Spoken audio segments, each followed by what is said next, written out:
What is up, everybody? Another episode of Dynasty Invest podcast. This is an extra super duper special one because I've got sat in front of me a gentleman who has been extremely successful in the world of dentistry, but is also extremely humble, and they're my favorite types of people. His name is Mr. Kaival Patel, and he is the owner and founder, if I've got this right, Kaival, of the Kana Health Group, which I've seen a lot about on social media. So we're going to be getting into that journey and the learnings and the lessons and what that is.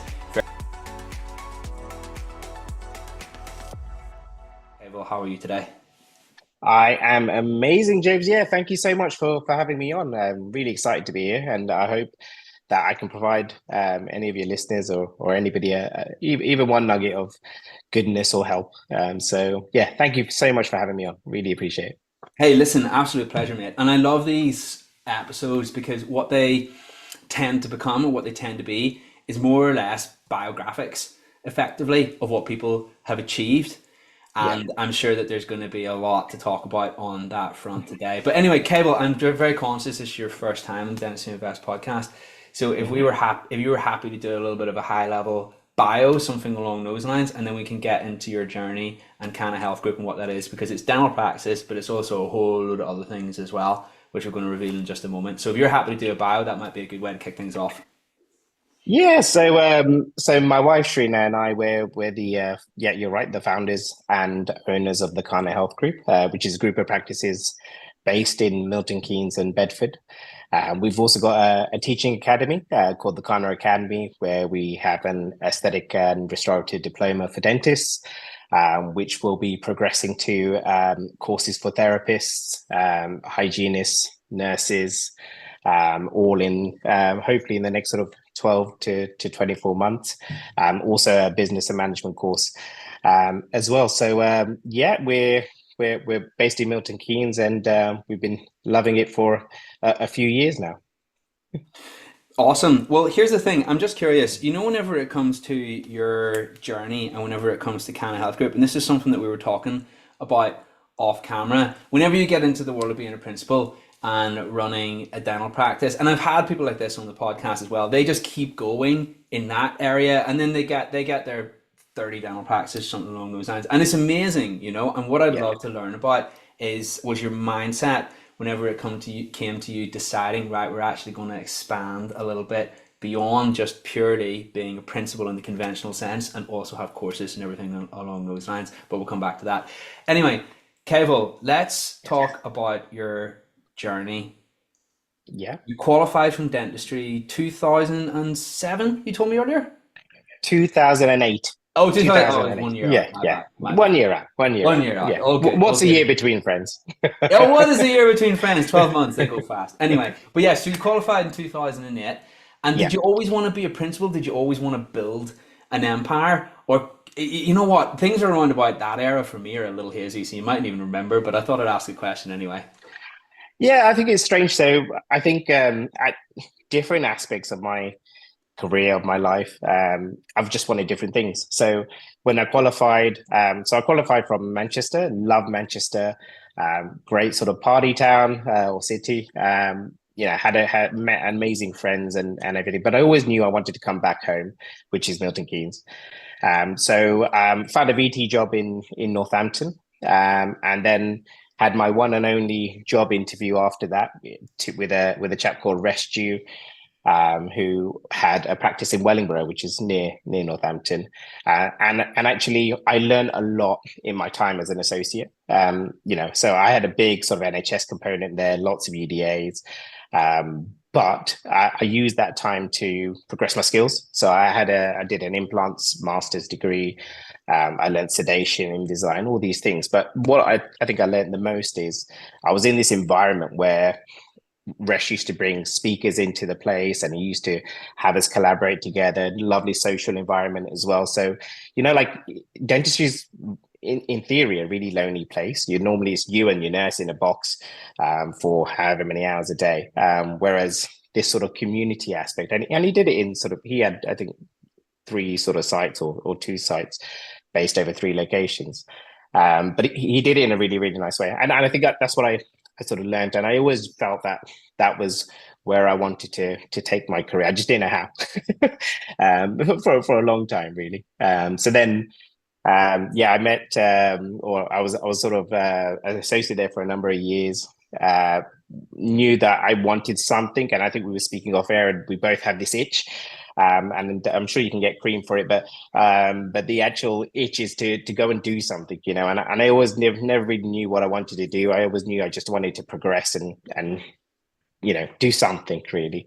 And then I married a dentist, Shrina, my wife now. And when we were getting married, actually, we we thought, well, we're both dentists, and the parents were in the back of our mind as well, and in areas that you're both dentists, you should, you know, it makes sense to own a dental practice.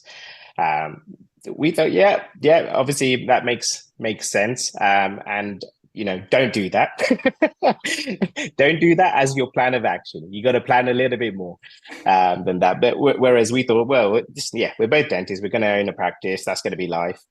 And actually, we found a practice when we were getting married, and we were due to complete on that practice 2 weeks before the wedding day. So it was a crazy sort of time of our lives.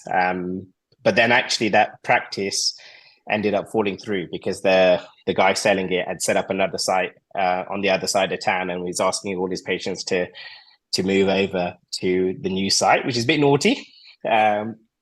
And we found out on the grapevine, but literally 2 weeks before the wedding day was going to complete, and it was 2 weeks before that we found all of this out. So we've gone through the whole process, whole due diligence, legals, everything, spent a lot of money, but we had to bail out, you know, at that time. So that was our sort of first intake into potential practice ownership. But I think at that point, you know, when you're going through the due diligence, you have all these plans and aspirations of what you're going to do to the new place and how you're going to take your own stamp there and everything else. And we knew that, okay, well, we wanted to own that practice. So went through probably another dozen or so site visits, different practices, put a few offers in different practices. None of it came to any avail. And then found this one place, beautiful building in Milton Keynes, big place, massive car park, really old established list. I loved it and went to go see it, got along really well with the owners and put in the offer. And I thought, well, this is it. And it got rejected as well. Ah, man. So this was in 2014. But then I was on holiday a few months later, and you know what? By that time, I'd just given up because I've seen so many places. I've you know went through all this process. You get excited so many times, just given up. But I on the off chance I was on holiday, and I just pinged them an email and said, look, how's things going with the sale? Hope you guys are well. And they came back to me and said, well, actually, the people buying it, the finance isn't seemingly going through, or there was some issue with the sale. So I was in Dubai, I think, and I called my the bank the bank manager that was helping us for the previous sale that fell through. So he already knew us. We already had a relationship. I said, look, I need a letter showing that I'm good for the money for this offer. I'm Send good. that, Hey. send me that letter, and I'm going to email it over to them. I emailed it over to them, and they accepted the offer. And a few months later, we had the first practice in 2015. So yeah, that's a little bit of how it all started. You know, I love stuff like that. It's all about opening doors, isn't it? You know, because that email, that's a little bit of a dice roll, just like, hey, I'm here, how's it going? Something along those lines. And that's the thing about, I heard a saying the other day, hopefully I can remember this correctly, something along the lines of, the thing about opportunities is they look like risk at the time. It's only in the rear view mirror that you realize there are opportunities. And this is the thing, you know, so that was a huge opportunity because it led to such amazing things, but buying a practice, naturally risky. Have you always been so It risky? is. Have you always had that sort of character? You know, you like to roll the dice sort of thing, or was that like a skill you had to build with time? Have you always had that element to your persona? I'm just curious. Yeah, 100%. Yeah, I have, and actually that's why Trina is my you know yin to the yang really. So she's very risk averse, and she's the one that will sense check things that I'm you know looking into, and but also I think as time's gone on, you know it's a case of well you know Kaival, if you believe in something, you dream in something, you're going to make it happen. So you know there is that sort of freedom with it, but obviously it happens over time. You know at that point we've got nothing. We were she was just expecting our first child. But we don't have the funds behind us. We didn't have tons of savings or anything like that. We didn't come from money in terms of family, which were always there to support us, but it wasn't that that sort of safety blanket there. So everything had to sort of work, for it to have, and you had to go into it 100%. You couldn't be half-assed with it because you're not going to get anywhere. And I actually think that that's the thing that sometimes makes or breaks the risk, the thing that you've invested in, so to speak, is how much you believe in it, right? And it doesn't mean that it is going to pan out, but it gives it the best chance possible. And that's why, not to get too ethereal and philosophical, but even if you just bring it right back to how strong your convictions are, that can actually give you the greatest likelihood of succeeding. And again, not to get too ethereal as well, but whether you win or lose, or the opportunity pans out, it's the things that you learn that will then be useful Yes. to you later in life and in the next opportunity that comes along. So you're always winning if you make it about the learnings in a way. Anyway. Okay, so you got the Yeah, first 100%. practice. Yeah? You agree with me? Really? Yes, 100% right. 100% right. You are. Yes, yeah. That's what gets me fired up right there. Look at big time, man. You always, if you make it about the learning, you're always winning, man. Always winning. Anyway, so got the first practice Yeah. and got it up and running. Did it go smoothly? Did it not go smoothly? How did that look? Yeah. So made every mistake going, James. Literally every mistake. So it was a massive place, 7 surgeries. We had no idea about the business side of dentistry. Um, and um, and the aim was basically big place, big patient base. I was really into implants at that point, done that degree in it, and the plan was for me to be a bit of a nomad, so working between whatever there was spare space in the surgeries, and just do the implant side of things, sedation, and Invisalign, or short-term orthodontics, because they didn't do any of that in that place. So that's where the big potential was in this in the practice, is they didn't do anything higher end. So that was going to be the aim. But ultimately, and I was so enthusiastic. So even before we bought the practice, I bought a CBCT machine, right? So it's there, ready to sort of go in. By bought, I've got the finance agreed and everything is ready to sort of move in. So literally week one, where ready to sort of go, bought the practice, got the keys, and I'm wanting to install this CBCT machine, where the practice has probably not done anything in like 10 years. And then there's me suddenly wanting to get a CBCT machine, get everything in there going, and change the whole place up. And all the dentists there were probably on the latter stage of their career, and it was a complete disparity between me and what me and Shrina wanted to do there, and where they were in their career. And then gradually I sort of got ground down, because it felt like I was always on this sort of uphill. Anything cool I did, new uniform, new equipment, and I wanted all this tech stuff and whatever else, but I just didn't have the team that wanted it to. Support. Is that a good word? Support, and they just weren't on the same page. And they were not bad people. They're brilliant dentists, had lovely patient bases, but it was completely just not on that same path. And I think that's what I learned the most in those first few years, is actually, if I have that vision and if I have that pathway, then I need the team. It can't just be me in a practice wanting to make it happen. I have to have the people around me to do it. And I did a sort of article recently about squat practices versus buying existing practices. And that's the big downside to an existing practice sometimes, is you're inheriting a team that already have a different sort of culture and belief, whereas the squat practice, you can get that going from day one. Well, just to interject slightly, just for a second, this is the thing, right? Because when you've got that entrepreneurial energy, you're just full of beans. Like, you literally buzz off change, right? And it's hard to remember that maybe 95% of people are not really like that. You know what I mean? Or Yeah. maybe it's not whether they are or they aren't. Maybe just not to the same degree. Yeah. And you come in and you're all excited, and from your perspective, you're just like, right, everybody's gonna love this. Yeah. Yes. Yeah. But How how can they you not? actually, yeah, this is it, right? Because you just think everybody thinks like you or like us or whatever, yeah. And Yeah. you gotta be. It's a big lesson to learn, isn't it? We've all been there, and yeah, how can I say this? So how you come across is the new young guy, right? The upstart who's in here to mix stuff up and change things and break things and cause all sorts of chaos. That's how you can come across. So it's just about negotiating that, right? So how did you negotiate it? I'm just curious to know.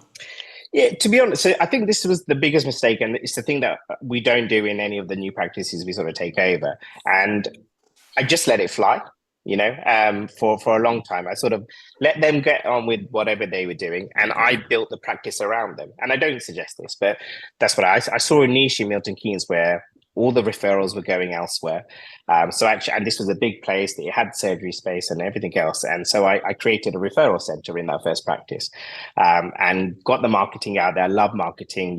We did a lot of marketing in and around the area, got amazing specialists involved, and actually started this sort of referral base.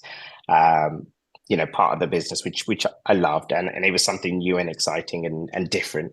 I did my thing. Like I said, I never took over anybody's room. I literally was, whenever there was free days, I'd work in those. I was like this nomad going between surgeries, but I just got on with my business, my work. But I think when you look back on it, we didn't know the numbers in the place. And actually I was earning less as a principal than I was as an associate, which is common. I hear it all the time, but it's there's this perception of principals and whatever they do, but actually, yeah, earning a lot less, and I was earning less take home, but I was grossing more. In terms of the practice, I'm grossing a lot of money there, but it was all getting sucked into the practice. Yeah. Yeah, so but that's what I did. I sort of moved around it. And then eventually it came to a point where I was getting a little bit, I guess, upset, or I felt like the practice wasn't mine. I don't know if that makes sense, but it felt like I was going into a business on certain days, and it wasn't my energy. It wasn't I was trying to fight almost on a daily basis. And I think that's the point where we just said, actually, do you know what? We've done it for a little while. We understand the business a little bit more. We need our own North Star. We need to know what we're trying to achieve. And then people are either on board or they're not, at that point. And it took a few years to transition, that side of it, and a bit of help when COVID arrived and all these sort of things, ironically. But it took that time, 4 or 5 years probably to make that happen. And then when it happened, it was like just a breath of fresh air. When you get rid of a bit of negativity in a place, you don't notice that's there, but it's just this sort of pressure wheel that's going on around you. And then suddenly it's gone, and there was just this calm, and the zen. And then you realize, actually, I did the right thing, because this is exactly what I need to do to move and progress. And I had a whole different mindset. And I could do things I wanted to do, which is all positivity, and it was all development, for the practice. Do you know what? Interestingly, I knew that it's important to kind of crystallize our North Star and what have you, but I didn't fully appreciate how important that was until I read a book very recently called Traction by Gino Wickman. Have you ever read it? I've not read it, no, Oh no. my God, it's such a good book, especially Yeah, for business owners, right? And once upon a time, I used to be like kind of cynical about that stuff, like, oh yeah, North Star, airy fairy, whatever, right? I didn't really get it, and now I'm the exact opposite, and I'm like, actually, that's essential, right? Because how can you say that someone is a good fit or not a good fit unless you know what you're trying to achieve and where you're going to go, right? Like it's a little bit like if you're going on a journey point A to point B, then you got to actually define where point B is before you can yeah. say that you're literally going in the right direction or you're going in the exact opposite. Until you do that, well, it's not defined. So I like that book because it gives you a methodology to do that. And as you Yeah, said, but I think there's a limit to it as well, because there's loads of people that have mapped out the next 30 years, but so much changes within that time, within your personal life, within professional life, within the economy and everything else, that I feel like, if you've got a general theme of what you're trying to achieve, but things will change. If I speak to you 5 years, James, things would have been completely different for yourself and probably for me from what we expected. So, but I think if you're generally in that trajectory, then you're on the right route.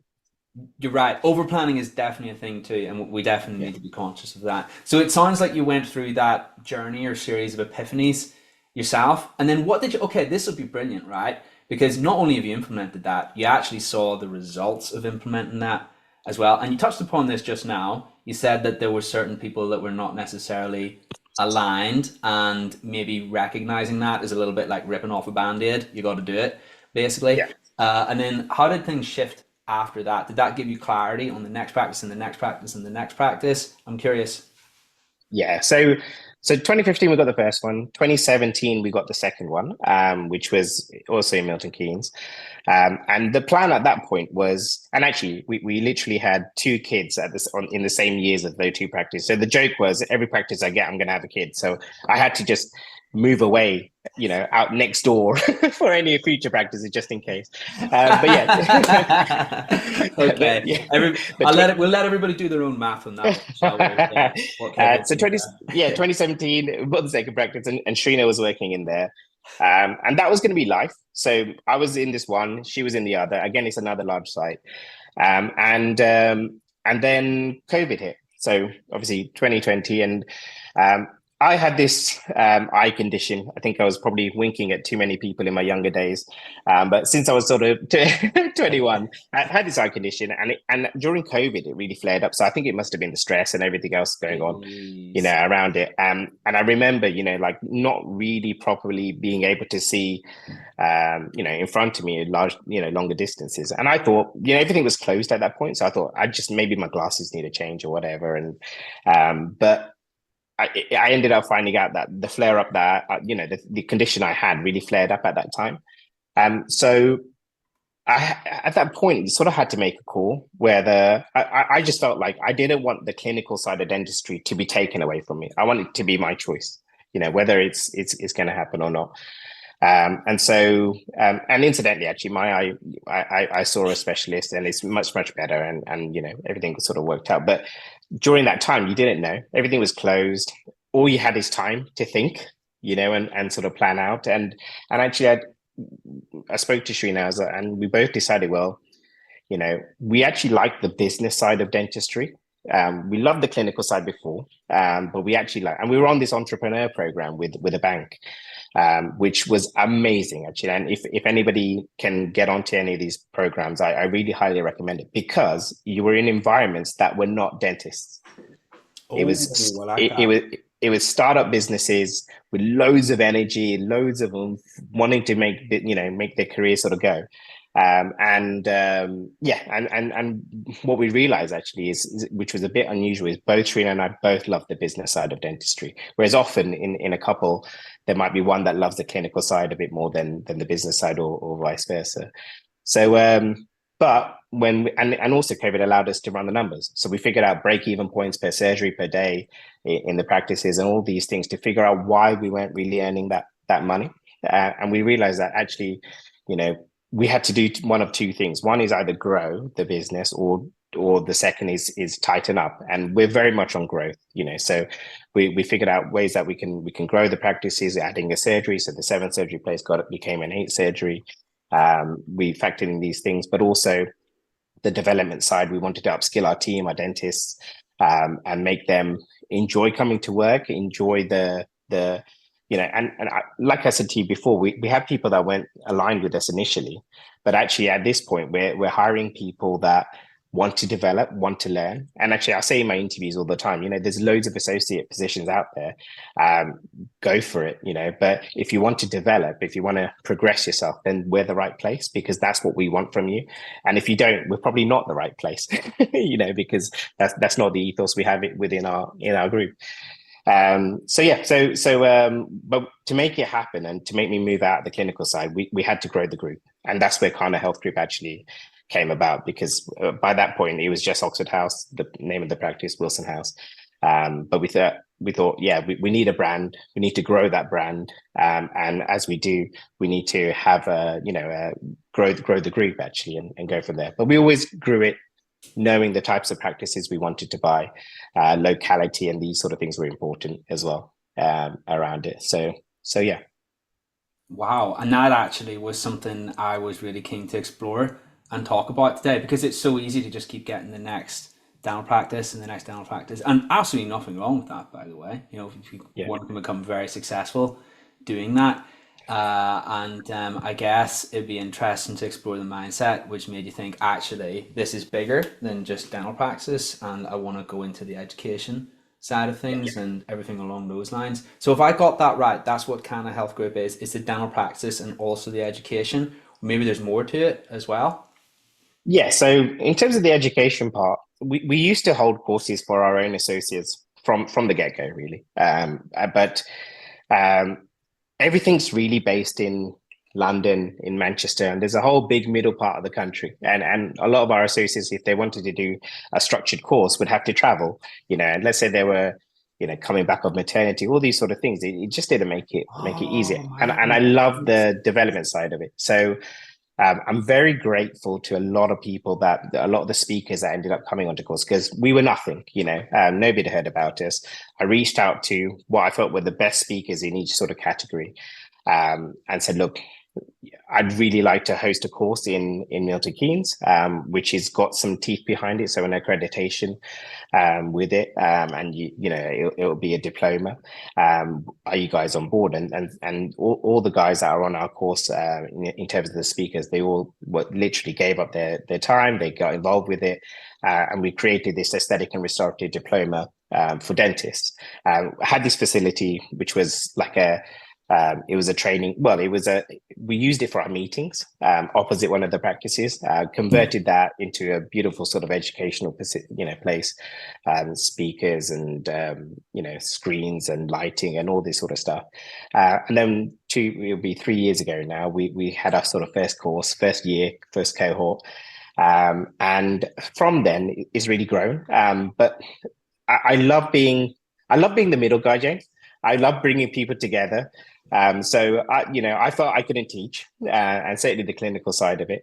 But I wanted the best speakers in these categories to be there, and people not having to travel all over the place. But our USP was then to try and attract local dentist, and that got blown out of the water. We had people from Ireland coming over, and we had from all over the country. So I think the actual course itself is very good, and the speakers and the education content is good. So now it's just the USP is it's a great bloody course, with a lot of learning, a lot of hands-on element to it, and then from then I always wanted. I mean, our rule in the group is you might be with me for like 1 year or 5 years or 10 years or to the end of your career, but during that period I want you to have progressed, and that's whether you're a dentist or a nurse or a reception team member or a practice manager. So I want the academy to be a hub for the whole wider team, and that's what we're developing going forward.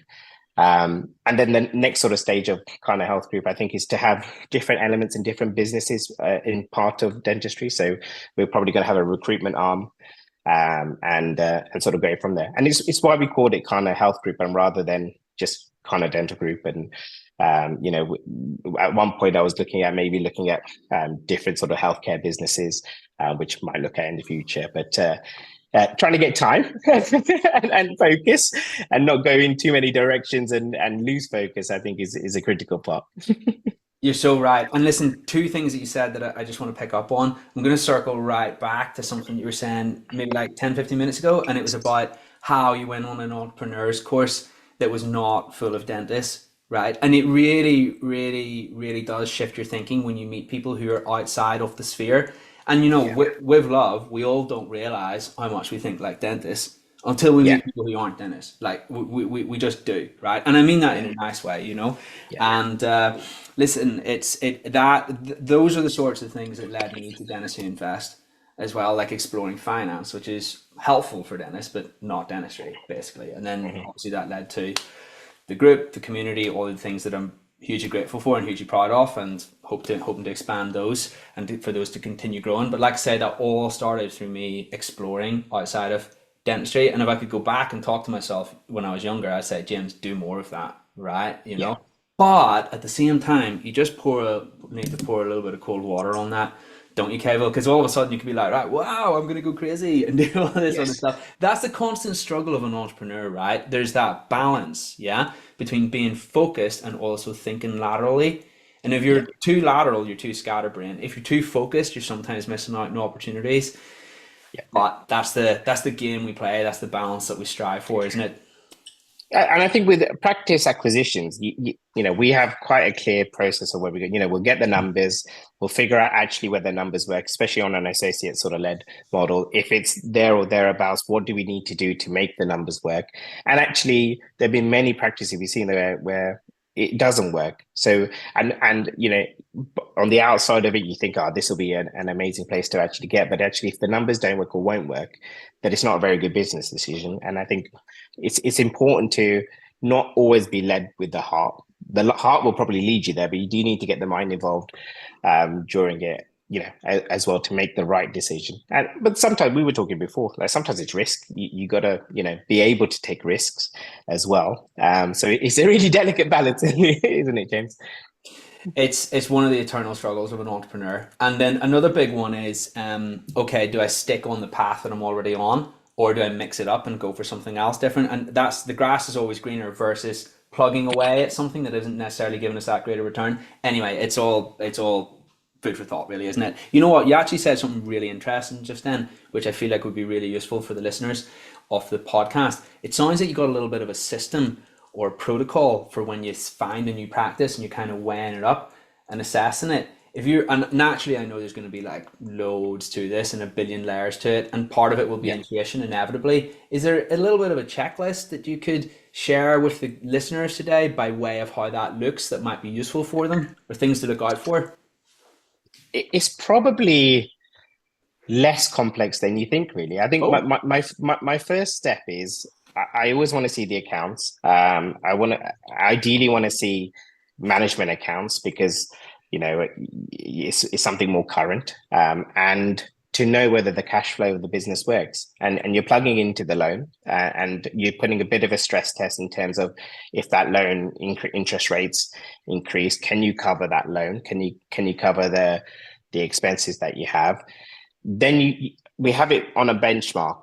So what does a normal practice in this sort of level, what should be the key sort of line items? What should the staff wages be, for example? What should other set of expenses be? And if there's a really big outlier, then actually I see it as an opportunity. Probably not staff wages, because that's a difficult one to negotiate. But let's say they're spending loads on materials or lab fees or these sort of things. Well, there must be a reason to that, and so we'll play around with those numbers to an extent, and then one-off costs and these sort of things, have they put personal expenses through the business, but then also sometimes